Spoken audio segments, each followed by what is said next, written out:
तो मैं अमेरिका में था और आप जानते हैं कुछ लोगों को गुरु शब्द से बड़ी परेशानी होती है। ये 4 अक्षर वाला शब्द है, आप जानते हैं।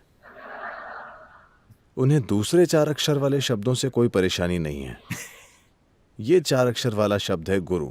आप गुरु क्यों हैं? यही बात एक महिला ने मुझसे पूछी, आप गुरु क्यों हैं? ओह,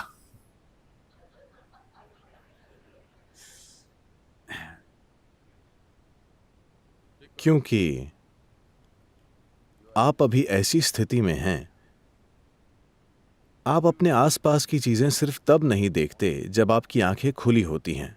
बंद आंखों में भी आपके दिमाग की कल्पना चलती रहती है ना? आपको समझना चाहिए, पलक का काम है कि अगर आप इसे बंद कर लें तो दुनिया बाहर। यही इसका मकसद है, हाँ या ना? पलक का काम है। देखिए, कैमरा में एक ढक्कन होता है। जब आप ढक्कन लगा देते हैं तो दुनिया कैमरे से बाहर होती है, हाँ? पलक वही है, वो कैमरा लेंस की ढक्कन की तरह होती है। अगर आप ढक्कन लगाने के बाद भी देखते हैं तो आपका दिमाग खराब हो गया है, हाँ या ना? अगर आप ढक्कन लगाने के बाद भी देखते हैं तो आपका दिमाग सही में खराब हो गया है। या दूसरे शब्दों में, आपके दिमाग की बुनियादी क्षमताएं, जो याददाश्त और कल्पना है, दोनों काबू से बाहर हो गए हैं। आप नहीं जानते कि अपनी याददाश्त का इस्तेमाल कैसे करें, आप नहीं जानते अपनी कल्पना का इस्तेमाल कैसे करें।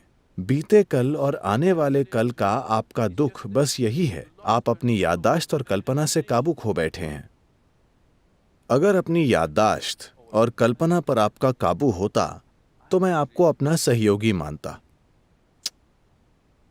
मगर अब आप अपनी याददाश्त और कल्पना पर से काबू खो बैठे हैं। इसका मतलब है आपको पागल खाने में होना चाहिए। पर्याप्त बुनियादी ढांचा न होने के कारण आप पागल खाने की बजाय मुंबई में हैं।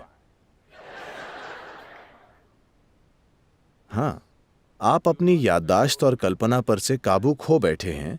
इसका मतलब है कि आपके पास दिमाग की क्षमता का लाभ उठाने की काबिलियत नहीं है, जो इन दो चीजों पर नियंत्रण होने पर आप कर सकते थे। कुछ हो रहा है। सफलता का आपका विचार यह है कि आपने रोजी रोटी कमाई, ठीक है?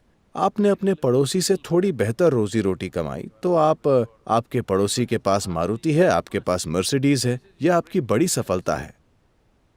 मान लीजिए कल हम हर किसी को मर्सिडीज बांट देते हैं। आप उसमें बैठना नहीं चाहेंगे, हाँ? तो आपको मर्सिडीज की तकनीक की कोई कद्र नहीं है। आपकी एकमात्र चीज है, देखिए, क्योंकि मैं रतन टाटा से बात कर रहा था जो ऑटो इंडस्ट्री में है। इंडस्ट्री से अधिक उनमें ऑटो को लेकर जुनून है। Auto person, okay?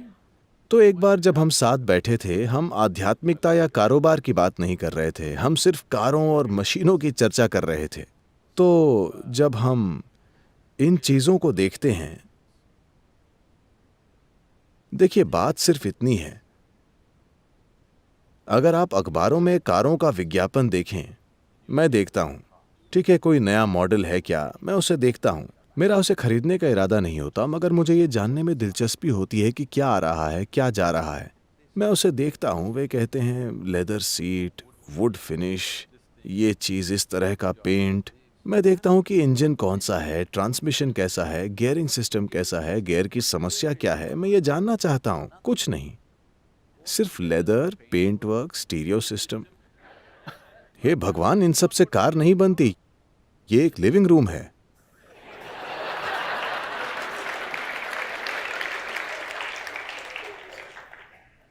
कार का मतलब है इंजन कैसा है, उसका टॉर्क कैसा है, बीएचपी कैसा है, ट्रांसमिशन कैसा है, गियरिंग कैसा है, वो कैसे चलती है, क्या करती है। नहीं नहीं नहीं, ये पेंट वर्क के बारे में है। क्योंकि कार का मतलब है कि वो कितनी चमकीली है और कैसे आपके पड़ोसी की आंखें चौंधिया देती है। आप जानते हैं, दुर्भाग्यपूर्ण है,